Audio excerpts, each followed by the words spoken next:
हरे कृष्णा। भगवत गीता की इस वीडियो में हम शुरू करेंगे 10वें अध्याय का 35वां श्लोक 10.35। भगवान इस श्लोक में बता रहे हैं कि मैं सामवेद के गीतों में वृहत साम हूँ। पहले इसी पर थोड़ी चर्चा करें। नीचे प्रभुपाद जी ने बताया है कि भगवान स्वयं बता चुके हैं कि समस्त वेदों में मैं सामवेद हूँ। सामवेद विभिन्न देवताओं द्वारा गाए जाने वाले गीतों का संग्रह है। यानी सामवेद में क्या है कि जो बहुत सारे देवताओं ने भगवान की प्रशंसा में और इस तरह से अनेक जो गीत गाए हैं वो गीतों का संग्रह है। उनमें से एक है वृहत्साम। प्रभुपाद जी लिख रहे हैं इसकी धुनी जो है वो सुमधुर है और ये अर्धरात्रि में गाया जाता है। यानी कि जो सर्वश्रेष्ठ गीत है, एक तरह से ऐसे समझ लीजिए, भगवान ने कहा है कि वो मैं हूँ। इसी तरह से भगवान ने कहा है कि मैं छंदों में गायत्री हूँ। यानी गायत्री महामंत्र के बारे में बात कर रहे हैं। जब आप इसका एक्सप्लेनेशन पढ़ते हैं और या चारों तरफ सुनते हैं, आपको पता ही है कि गायत्री महामंत्र जो है ये उच्च कोटि के भक्त जो है, ब्राह्मण जो कर्म से हैं, जन्म से हैं, ये इस तरह के लोग गायत्री मंत्र जो है वो करते हैं। और जो इसको प्रॉपरली सही नियम विधि विधान से कर रहे हैं वो भी भगवान के धाम को इस मंत्र के जप से प्राप्त कर सकते हैं। वो बात अलग है कि हम हमेशा हरे कृष्ण महामंत्र के जप का प्रावधान करते हैं, क्योंकि उसमें कोई नियम आदि जो है वो नहीं लगते हैं।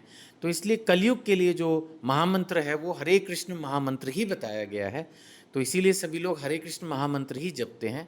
लेकिन गुरु के निर्देशन में अगर गुरुदेव कहें तो हम गायत्री महामंत्र भी कर सकते हैं। और ये ज़्यादातर, जैसा मैंने कहा, सात्विक गुणों वाले उच्च कोटि के भक्तों के लिए होता है गायत्री मंत्र। इसके आगे भगवान कह रहे हैं महीनों में मैं कौन सा महीना हूँ? मार्गशीर्ष महीना हूँ। ये कब होता है? नवंबर एंड दिसंबर में।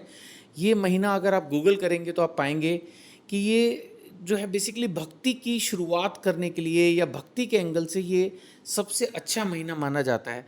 इसलिए भगवान ने कहा है कि समस्त महीनों में मैं मार्गशीर्ष महीना हूँ और समस्त ऋतुओं में फूल खिलाने वाली बसंत ऋतु हूँ। यानी अगर आप देखोगे ना तो पढ़ते जा रहे हो तो आपको लग रहा है कि जो कुछ भी बेस्ट है ना वो स्वयं कृष्ण है, उनका ही विस्तार है। एक तरह से वही अपने आप को, जो बेस्ट है, कृष्ण तो वैसे भी बेस्ट है, तो वही अपने आप को हर बेस्ट चीज में एक्सपैंड करते हैं।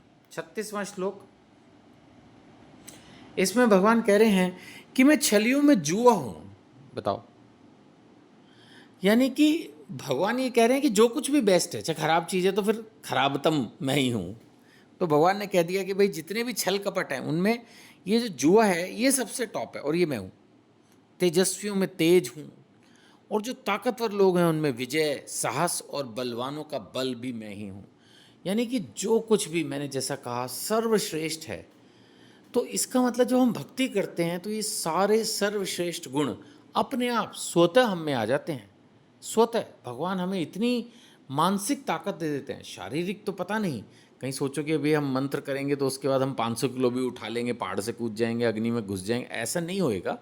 लेकिन मानसिक ताकत इतनी आएगी कि आप किसी भी स्थिति विपत्ति में बिल्कुल धीर मनुष्य की तरह उससे बाहर निकल आओगे। वो ताकत भगवान आपको जरूर दे देते हैं।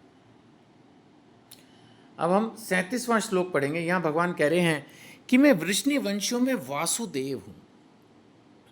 प्रभुपाद जी ने एक्सप्लेन किया क्योंकि कृष्ण और बलराम दोनों ही वासुदेव जी के पुत्र हैं, तो यहाँ पर भगवान बलराम जी को रेफर कर रहे हैं कि मैं, वैसे भी बलराम जी भगवान की फर्स्ट एक्सपेंशन है ना, कृष्ण बलराम, तो बलराम जी भगवान की फर्स्ट एक्सपेंशन है। तो इसीलिए भगवान बता रहे हैं कि मैं वृष्णि वंशियों में वासुदेव हूँ और पांडवों में अर्जुन हूँ। नेचुरली वैसे तो सभी पांडव पांचों जो है वो धर्म को फॉलो करते थे, लेकिन फिर भी अर्जुन जो है वो भगवान को सर्वप्रिय हैं। और अर्जुन को भगवान ने स्वयं कहा कि तुम मेरे ही एक तरह से विस्तार हो। फिर समस्त मुनियों में व्यास देव, जिन्होंने भागवतम भी लिखी, इतने पुराण, इतने ग्रंथों की रचना की, वो भी भगवान की ही एक्सपेंशन है। और भगवान कह रहे हैं मैं महान विचारकों में उष्ण हूँ। नीचे अगर हम इसका भावार्थ पढ़ते हैं, तात्पर्य पढ़ते हैं जो प्रभुपाद जी ने लिखा है, तो उन्होंने लिखा उष्णा का अर्थ है शुक्राचार्य, जो असुरों के गुरु थे। प्रभुपाद जी लिख रहे हैं वे अत्यधिक बुद्धिमान और दूरदर्शी राजनेता थे। इस प्रकार शुक्राचार्य कृष्ण के ऐश्वर्य के स्वरूप हैं। यानी वो भी, ये जो शुक्राचार्य हैं, जैसे मैंने अभी बताया कि वो असुरों के गुरु थे, ये भी स्वयं कृष्ण की ही एक्सपेंशन है। तो आप देखते हैं ना कि कभी-कभी बहुत बड़ी-बड़ी लीलाओं में इन सब लोगों के रोल्स रहते हैं।